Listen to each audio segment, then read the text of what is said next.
I'm Kevin Chaos, and welcome to the dark side. Today's video, we'll briefly discuss how you're already a part of it.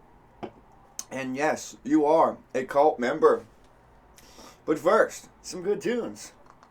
Monster! Monster! Monster!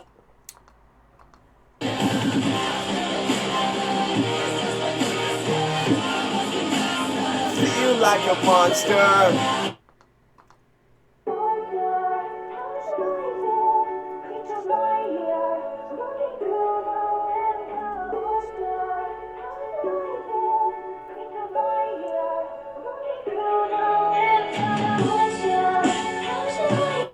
Now I thought maybe clicking dubstep mixes might allow me to do that shit with less copyright strikes. It's under 30 seconds. I mean, YouTube, come on, man. Okay, so we should also define what a cult is, I think. Define cult. A system of religious veneration and devotion directed toward a particular figure or object. A relatively small group of people having religious beliefs or practices regarded by others as strange or sinister. Isn't that every musical fan? But let's make it even more interesting.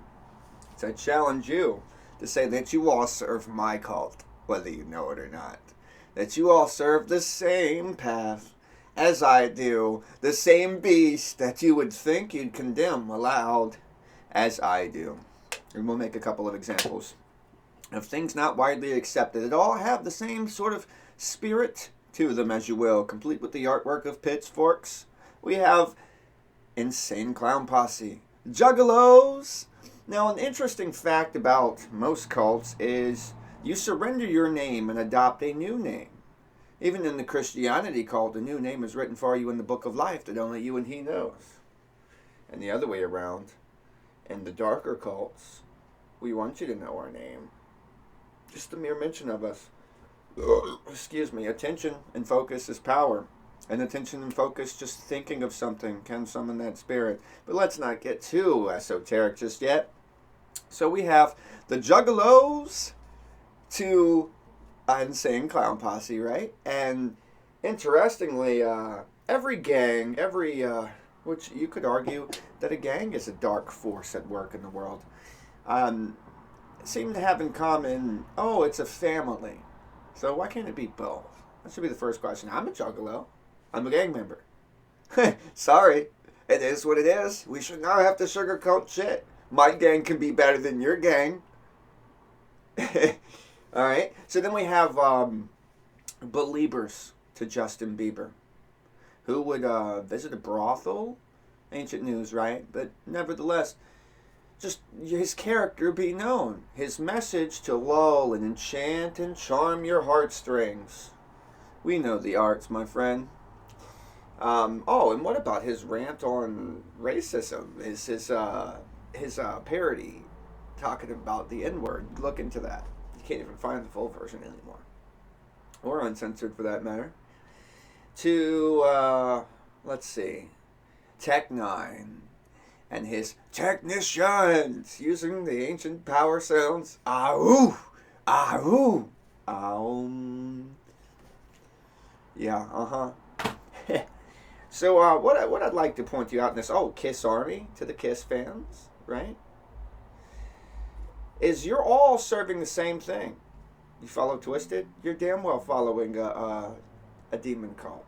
Complete with the context telling you I'm from a whole other dimension and no intervention can help this. And it's all right in their lyrics, and you sing this along, and maybe you didn't mean to fall into a cult, but we are the sum of the stories that we tell ourselves. What we do on a daily basis defines us, and what you do, cult member, is you rehearse in the background of your mind songs, speeches, and this could be your politicians talking to you, your favorite YouTube channels talking to you, but most importantly, your favorite songs talking to you. You're not talking to you. An echo of everyone else tends to be what drives most people. So, you are a cult member. Prove me wrong. You are religiously dedicated to your favorite things, which echo, shape, and ultimately influence your actions and your decisions and your emotions. You are like a hive mind, We're all one and the same, you and I. And I just wanted to point it out. See, cult seems to be like a bad word. It's almost offensive to tell people I'm not interested in their cult. If I disagree, you have a different path. I don't have to take part in your path. You don't have to take part in mine. But to call yours a cult is supposed to be offensive. Mine is a cult. It is a type of thinking. Let's look at that definition again. Okay? A system of religious veneration and devotion directed toward a particular figure or object. Christians, you're in a cult. That's right. Satanist, I'm in a cult. I have a devotion towards a particular figure or idea. A relatively small group of people having religious beliefs or practices regarded by others as strange or sinister. So why don't you stop being offended by it and choose to take charge of your life? Now, even in the satanic religion, you hear, I have taken the name of the adversary as my own. Hail Satan. Well, if you're not strong enough to be your own God, that's fine. Your every desire might be able to be quenched through a cult. But be sure to pick the right one. And I think a lot of you, whether knowingly or not, are falling prey into others being the leader of your thoughts, others being the leader of your mind. And that is why I warn you that you're in a cult. Listening to me is no different. It's a cult-like mind to want to be informed by an elected representative of anyway. And that is bad for most people when you completely continue to surrender your own thoughts to someone else to control them, because this guy is a doctor, so he knows what he's talking about. This guy's a shaman in the same regards, so he knows what he's talking about. This guy's a priest, so of course this is what he must mean, and all those are projected illusions of you. Anyway, you need to learn to think that yourself is special, for one thing. But if for no other way, if maybe there are some of you out there who can't handle it on your own, who can't do it on your own, who don't know the games and the rules of power, one, you can learn from Kevin's School for Evil. But let's say even that's too difficult for you, then you can elect a cult leader of your choosing. A musical leader. It sounds so crazy, but you know it's true. Of your choosing. And they can think for you. They can feel for you. And you can resonate. And you can listen and tune into only the songs that you like and out the ones you don't. The same way, ironically, that you do in real life, or should in real life. But what are these weaker individuals really doing? They're tuning in only into what they already feel, not tuning into what they would like to have. And that is why the difference between the leader and the flock. The leader is the one that can tune the radio, that knows how to use the tools to access what he is trying to acquire until it is obtained. And the flock is those, the goose of the gander, man. They're following the lead. Now, in most cults, they give you just what you need to keep coming back, to keep you codependent. LGB, right? The rainbow flags, all these symbols that are just symbols and actions that are small actions to make you feel less alone, while really you have no more power than when you started. Everybody else making decisions, and then only the power, in a way, that you could have is in numbers. The codependent system is bad in any cult. It's good for the cult leader. It's bad for the flock. When you make your decisions throughout the day, I want you to remember that you were in a cult or in a hypnotic trance on and off throughout the entire day. Oh yeah, this is my jam. And as much as you like it, what else is said in it? How is the language of this used? Because this is the language of your mind that it slowly adapts and repeats and echoes over time. Bad friends we discussed in How to Be Happy. You are dependent on these variables to be feeding you some kind of information, some kind of feeling, some kind of thought that you're not willing to take charge of and feed yourself. And that's what allows it to work. So you get to keep coming back every Sunday to the church to continue to donate while they tell you they spent all the money on whatever it is they did and just pocket change alone. And they could brag to your face and all kinds of evil could be right in your face because you're not willing to take charge of your life. You're all in a cult. And just for fun, I'm going to say, well, at least my cult wins. And I'm sure that's what every cult believes too, every side. but there's no fucking sides to a circle. That if you cut up a fucking pie into different pieces, and I've given you a slice of pie, it is a slice of pie. It is not a representation of the entire pie. So for me, Kevin Chaos, I take whatever shape requires at the moment to get the task done. I don't fall very well into patterns. The patterns that I do fall into, I program and reprogram myself, which is supposed to be the purpose of praying, of meditating, of affirmations, speaking things, and focusing on your goals, mantraing them, and therefore more or less hypnotizing yourself into going out and seeking them. Those are the importance of those tools. Most of you are just going to bob your heads along because that beat was fat, yo. Most of you are not going to be so aware of what people are feeding into your subconscious. And even if you do happen to catch a few lyrics, most of you also won't be the type of person that researches and looks and studies. This is the adversary's tools. So most of you will stay weak sheep. Most of you will always fall into the cult-like mentality. Most of you will be codependent. This video is a call for people to wake up from cults or to join something that embodies strength to them that they 100% believe in now that they're aware that they've been a cult-like mind the whole time. Instead of just because it was what felt right at the time or everybody else was doing it. Now in this moment, you're aware that your decisions are vulnerable. They're malleable, they're flexible, they cater more than they probably should to the ideas and ideals of other people, the emotions of other people, the tug of the suggestions that people might make with you. I'll give you some examples on how influence works. You see a commercial for a starving dog. I forget the acronyms. I don't know if it's ASPA or something. There's something. You know what I'm talking about, though. I've already seen these commercials. And the dog is like got flies all around it, and it looks all beat up, and it's made some patches of skin. And your donation of just change a day could really make a difference in this dog's life. And they do the same thing for children in Africa. Babies with their faces like offed up and illnesses and deformities and the eyes crawling with flies and stuff. And it plays on your sympathy. Why? Now don't twist that because you thought I was angling in a certain direction. No. Why would you give in to it? Why would you make a decision based purely upon feeling? That is exactly what they're relying on. You feeling bad and using your heart instead of your head. Not calculating that charities only have to actually use a certain percentage legally towards whatever their goals are and then the rest is in their pockets. Not banking on the real greater emotional intelligence that were you in that child's position in life, you would not want to gain money and sympathy and shit to solve your problems by everybody remembering you as the Home Alone poster. Practically, the freak out to get that reaction. 40 years down the road, even if you make it, you're forever known as that image. That's how you'll be known.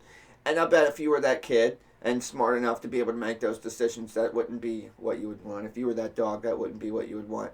But this is the kind of ways that we're relying on your emotional nature rather than your intellectual nature. This is true of almost any movement. And any movement could also be called a cult. BLM could be called a cult. It's playing on the emotional need of individuals to create its strength. LGB, a cult. It's playing on the emotional need of people with body dysmorphia, gender dysphoria, other things to say, oh, well, you're alone but not alone. You're different but not different. Here's where is a place you can belong. But at the same time, while saying that you don't want to stand out, we're going to make you stand out more than ever with the symbolism and stuff. And you're actually probably going to have about the same time as you did before you had the group of like-minded individuals to share your codependence with. Life is but a fucking game, because now you've just moved the conditioning of it from one place to the next. That's all that happened. You didn't solve anything on the real issue, which ultimately will lead you to my path, which is that you don't owe anyone an explanation and it doesn't matter anyway. It doesn't matter. None of it matters. It's a big deal because other people made it a big deal. Other people who were against you judged you, right? This tends to be how things work. They made some kind of judgment, some kind of word or belief that goes against your words or beliefs. Some kind of expression that might go against your expression, and you decided to fight. That was ignorant. You decided to fight to a point. It didn't matter. Oh, they're unhappy? That's fucking funny. It should be. But instead, no, they're teaching us that we should be unhappy, and there's something wrong with us. And then that feeling, that imbalance, see how we're feeling now instead of thinking. Now I need to feel harder than you. No, I feel that I'm right just as much as you do, and I'm going to show you I'm right, and I'm going to fight harder, and I'm going to make this long-ass journey in war for my fucking self. Instead of really acknowledging the entire time you were right to feel your own way and thinking that was wrong, and I'm right for being my own strange-ass self whenever, however long I choose to do it, whatever shape I decide to do it in. And that's the left-hand path. That's the real way of being, to simply be. There are no excuses. There don't need to be excuses. The only time that any of these things should be a problem is if my will is interfering with your will. So we're all in kind of cult-like mentalities all day long. What is a friend? And I've asked people what this means to them before, and I've garnered some very interesting data. What is a friend to you? And there's so many different types of friends out there, aren't there? So, but in the majority of cases, a friend, the circumstances dictate that you are supposed to be a certain set of behavioral traits, you're supposed to be a certain level of courteous, you're supposed to be a certain level of thoughtful, whatever. And so you're put into yet another categorical box that you can either be yourself or you can be them, the outside world. You can join the world. Even the Christians kind of understand the answer a little bit. You're not of the world, you're of Christ. But then they fall into the same traps as everybody else does: money and greed, lust and sex, power and ego. And they surrender themselves to the hive mind body of the ideas of their wife, even if they're a minister. Even when their book says no woman is permitted to speak of the church, and then you get her to help you on stage. You see, they fall into the traps of the surrounding pressures of the external world, suggesting to them how to be. That is where you slowly leak away your emotions, your abilities. You aren't thinking so much anymore as feeling, and trying to create a hive mind, which is a natural thing in humanity. We all kind of do the group thing. And ultimately, only the strong will survive. The weaker will subject themselves to allow louder voices, better clothing, bigger wallets, yada yada, to speak and act for them. And they slowly condition themselves to have less of a voice themselves, less of an opinion of themselves, to take on their new names in the cult. Take on these new ideas. Hi, I'm Kevin Chaos, the autistic wizard. And then you're something new. And the you that you are gets smaller and smaller, more and more repressed. And that is what people talk about, the shadow self or the black flame. It's about awakening that inner being again, learning to be. You don't need excuses. What did they ever do for you? Your most loved individuals. Were they willing to do the extra haul, the extra work, all the extra rhetoric they got you fucking following? How far did that go? And then how come you're the one upset in the end? So we don't need excuses on this planet. It doesn't matter that we're all in cults, or does it? I'll leave that for you to think about. But in the end, I think we all are slowly inching right now on this earth towards true will. And that's my path. Do what you want, feel what you want, have sex with what you want. If you're not harming another thing, nobody should, well, they can feel, they can think. Nobody has an authoritative opinion over you. That authority is surrendered by you to someone just a little bit more hip to how shit works. And it should not be. You should love yourself, not take care of yourself first, then do for others. That's not what I'm saying. Love yourself first, and then you'll really realize love for everything. Because I can be something that people can really hate. And in other areas of life, I'm something that people really love. And understanding that, and truly understanding that, I can appreciate things that I don't choose. And almost similarly say that I don't like.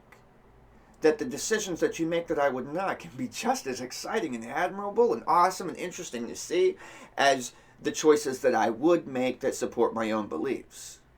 That is true love. That is true willpower, and it's funny to me that another thing manipulators use is they talk about unconditional love, while their type of love is the most conditional stuff you can find.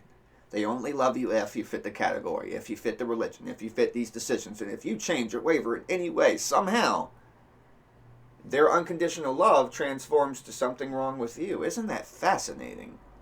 Then it wasn't unconditional love. It was, I love you because you're doing something for me that I want, or that I need, or that I haven't figured out for myself yet. I hope you wake up to fucking true willpower. That is the goal of almost everything that I do. I want you all to be happy, being real human beings. Being. Not just humans. Not going in the shuffle. Memorize programs and data. I want you to take control of that data. You can control yourself and the world around you. Most everyone else is doing it. This is the way to break out of the program. Now you know cults are real. Your nerdy D&D group is a cult. Your weekly spades game or poker nights, they are a cult. You have all programmed yourself to let someone else gear toward the idea of you religiously. That means continuously coming back to support the one directing this party, the one directing this group of people, this ideal, this march, this... Insert the blank. You're surrendering your decisions all day long. And the days of that, if you're unhappy, should be over. If you're happy and you like your leaders, then by all means, be a cult follower. But if you're not, you need to change it. I kind of hope that people come back to challenge some of these things or question or ask more, because I'd love to also dive in, perhaps in another video, on some of the heavy cult elements in different musical artists, how they work, why they work, and why they will work on you. But this is really just a straightforward message. You're in a cult. Pick the right one. Or notice it. Freak out, right? And then change it. You know how to stop it. You hear it, right? Seek no, hear no, speak no, see no evil. You listen, you tune into things you don't like. You ever been around a friend and their vocabulary word rubs into you? Okay? You're being programmed every day, all day long. It's natural. It's how we operate. But sometimes it's by skilled manipulators who know exactly what they're doing. Or sometimes people are just people. But you still take in the programming because you don't know what you're doing. You don't know how to defend yourself. Even witchcraft talks about psychic shields for a reason.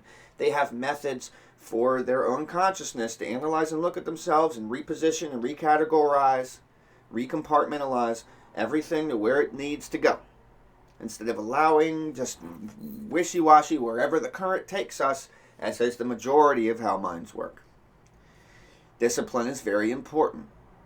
I hope that as I educate you in the various different angles of how I aim to teach these subjects in the near future, whether it be Church of Kevin, that's going to be for all the light folk, or School for Evil, that's for the neutral and the chaotic individuals, more of the people who handle it in the realness kind of talk.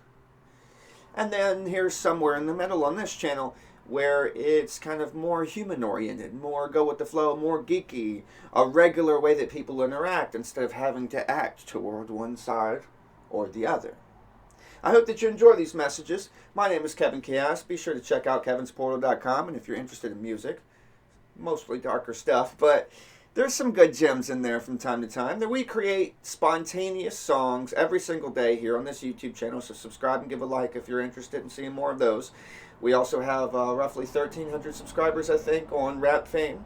And Rap Fame also gets updates, not as much as the YouTube channel, but when it does get its updates, it gets its maximum limit for free users of 5 a day, which means even more songs over there. We've got the Infectious Geek Podcast, and kevinsportal.com can give you links to all of this. kevinsportal.com/School for Evil. kevinsportal.com/TIG, the Infectious Geek, right? That's the podcast. We've got lots of other things in the works as well, lots of secret projects and even some backed up. So there's a method to all of this. Just like other cults you may follow. There is a set of rules, a set of guidelines, a destination I hope to lead us all toward. I hope this made enough sense for you to follow so easily. Peace be with those who wish peace. War be with those who wish war. I look forward to seeing you all. Leave your comments, your love, and your hate. There's no censorship here ever. I want to see real minds, real people, real heart, real lives. See you around.